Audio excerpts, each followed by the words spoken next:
오늘 주신 하나님의 말씀 마태복음 제19장 16절부터 30절까지 말씀이고요. 지금 읽는 것은 16절, 17절 두 구절만 같이 읽겠습니다.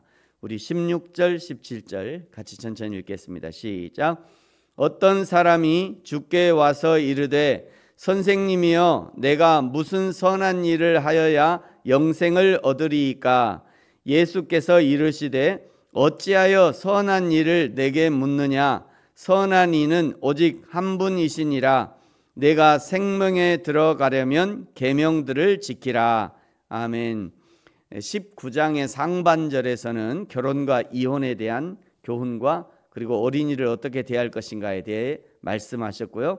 오늘 16절부터는 한 부자 청년을 만나시는 내용입니다. 이 부자 청년은 영생에 대해서 관심을 가지고 있는 사람입니다. 부자가, 그것도 청년이 영생에 관심을 가지고 있다는 것 자체가 대단한 일 아닙니까?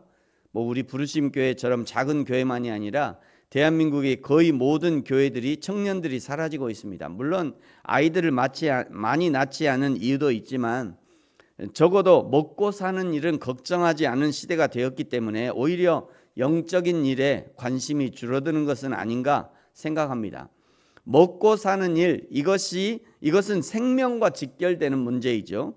불과 몇십 년 전만 해도 먹고 사는 일이 가장 큰 일이었습니다. 문화생활이 어디 있어요? 저희 어머니 세대를 생각해 보면 문화생활이 어디 있어요? 문화생활은 말도 못 꺼내죠. 먹고 사는 일이 제일 중요했죠. 우리의 부모님들은 어떻게든 자녀들을 굶기지 않는 것이 가장 중요한 일이었어요. 그 먹고 사는 일은 영적인 일과 깊은 연관이 있었습니다. 그래서 오히려 더 하나님을 찾는 계기가 되었죠. 하나님 아니면 이거는 해결할 수 없는 일이다 라고 생각했기 때문에 어떻게든지 하나님께 붙들려 있으려고 하나님을 붙잡으려고 우리의 부모님들이 신앙생활을 열심히 했던 거죠.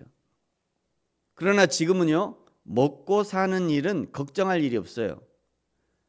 걱정 안 해도 됩니다. 그냥 저 편의점에 가서 알바만 해도 얼마든지 먹고 살아요. 또 이제 그렇게 생명을 다해서 일했던 부모님들이 축적해 놓은 그 부가 있기 때문에 지금 청년들은 먹고 사는 일은 걱정하지 않아요. 그러다 보니까 자연스럽게 영적인 일에 대한 관심도도 떨어진 것이 아닌가 그렇게 생각합니다. 이 청년도 마찬가지죠. 자기가 이미 재물이 많이 있어. 그러니까 내 인생은 내가 충분히 살만해. 그런데 예수라고 하는 예수라고 하는 특별한 재미거리가 있는 거죠. 그래서 그 예수한테 툭 한번 던져본 거죠. 이게 나중에 나오겠습니다만 예수님이 또 얘기하는 게 별로 내가 가지고 있는 이것보다 당신이 더 특별하지 않군요. 이렇게 생각한 거 아닌가 이 부자 청년이. 근데 어쨌든지 그런데 돈도 많고 이 부자 청년이 예수님께 영생에 대해서 물은 거죠.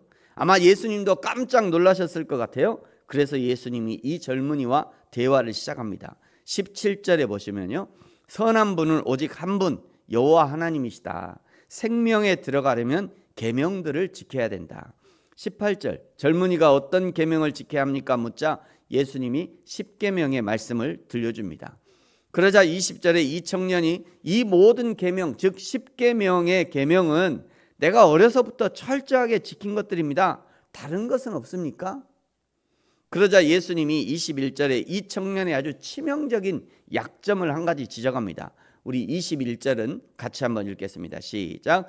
예수께서 이르시되 내가 온전하고자 할진대 가서 내 소유를 팔아 가난한 자들에게 주라.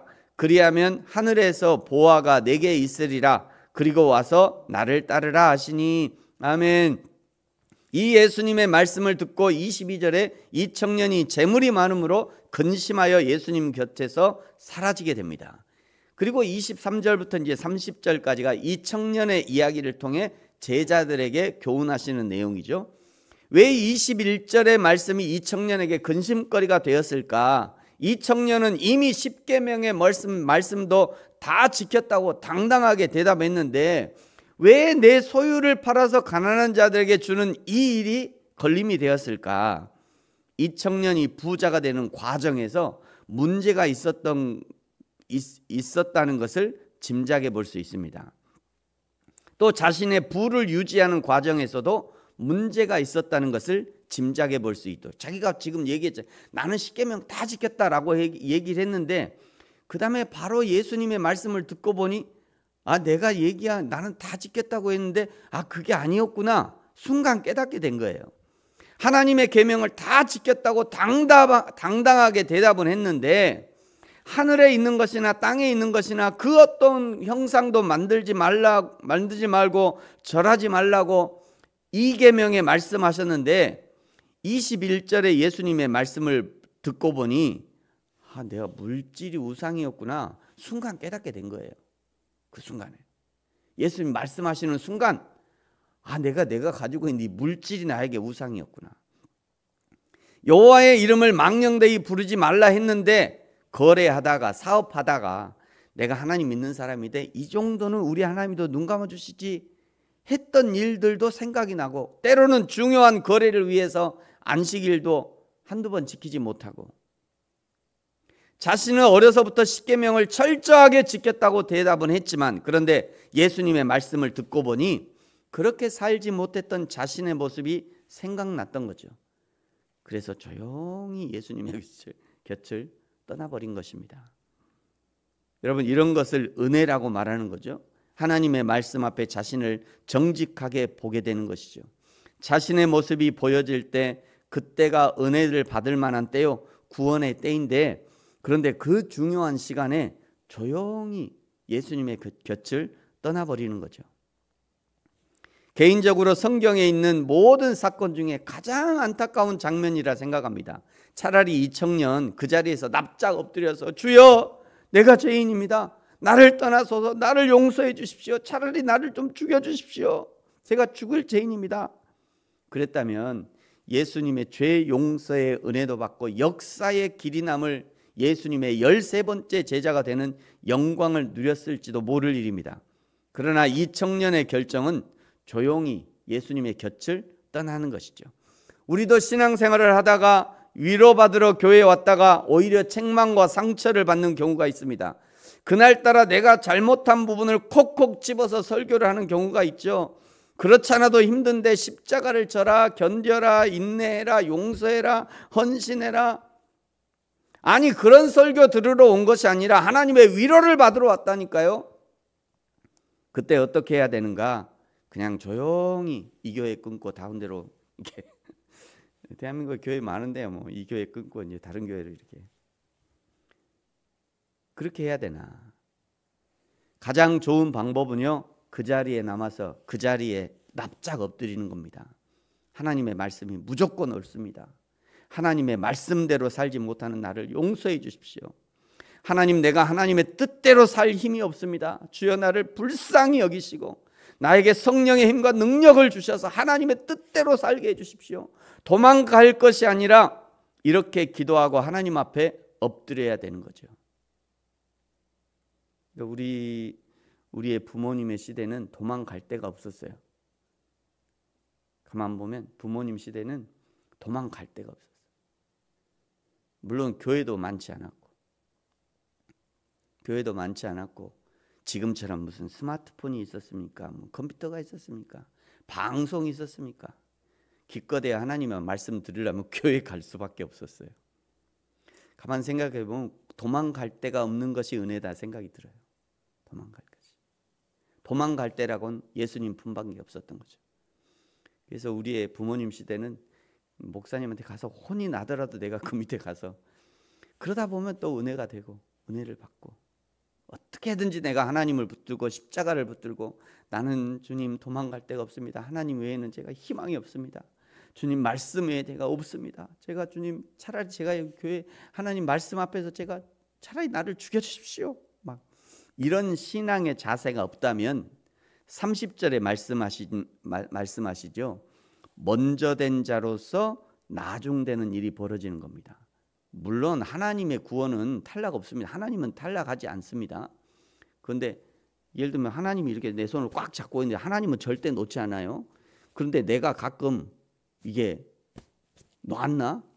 그 마음에 내가 구원에서 탈락한 것 같은 그런 마음에 어떤 나는 하나님하고 나는 하나님하고 떨어졌어. 나는 구원에서 탈락했어라고 하는 그 마음에 이 하나님이 나를 꽉 붙들고 있고 나도 하나님을 붙들고 있다면 얼마나 든든합니까? 근데 어느 순간 죄에 내가 휩쓸려서 내가 스스로 놔버린다. 이거는 하나님은 나를 붙들고 있지만 내가 스스로 하나님의 손을 털어버리면 이거는 얼마나 불안해요. 인생이 불안하잖아요. 인생이 하나님 앞에 불안해요. 이런 삶을 왜 사냐고요. 그런데 그런 일이 벌어질 수 있다는 거예요. 어떤 심정적으로 내가 구원에서 탈락했나? 하나님이 나를 버리셨나? 나는 이제 더 이상 하나님 앞에 갈 수 없는가? 의외로 그런 사람 많습니다. 의외로 그런 사람이 많아요. 근데 우리 이제 장로교의 교리는 하나님의 구원은 한 번 택하신 하나님의 교리는 하나님은 우리를 버리지 않으셔요.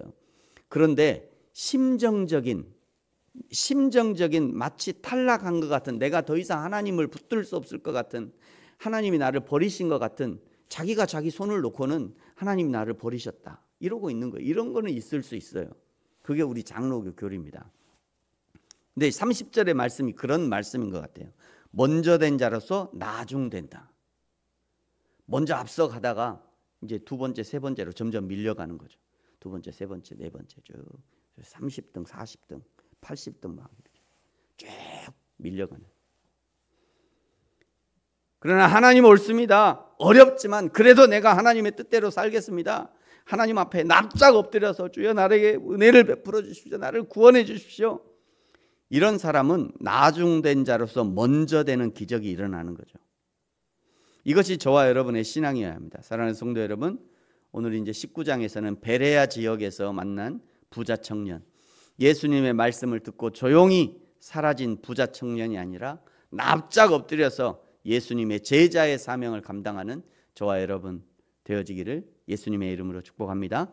기도하겠습니다. 하나님 아버지 감사합니다. 우리도 여호와 하나님께 관심이 있어서 하나님께 질문도 하고 열심도 내어보지만 혹시라도 아직도 하나님이 원하시는 신앙생활이 아니라 내가 원하는 신앙생활, 내가 정해놓은 기준, 내가 원하는 교회생활을 하고 있지 않은지 돌아보게 하시고 하나님의 말씀에 돌아서 가버린 청년과 같은 안타까운 일이 벌어지지 않도록 우리를 붙들어 주시고 날마다 십자가를 단단히 붙들고 하나님 앞에 납작 엎드려 여호와 하나님이 원하시는 바로 그 인생을 살아낼 수 있는 저와 우리 모든 성도들 되게 하여 주옵소서. 감사합니다. 예수님의 이름으로 기도합니다. 아멘. 하늘에 계신 우리 아버지, 아버지의 이름을 거룩하게 하시며 아버지의 나라가 오게 하시며 아버지의 뜻이 하늘에서와 같이 땅에서도 이루어지게 하소서.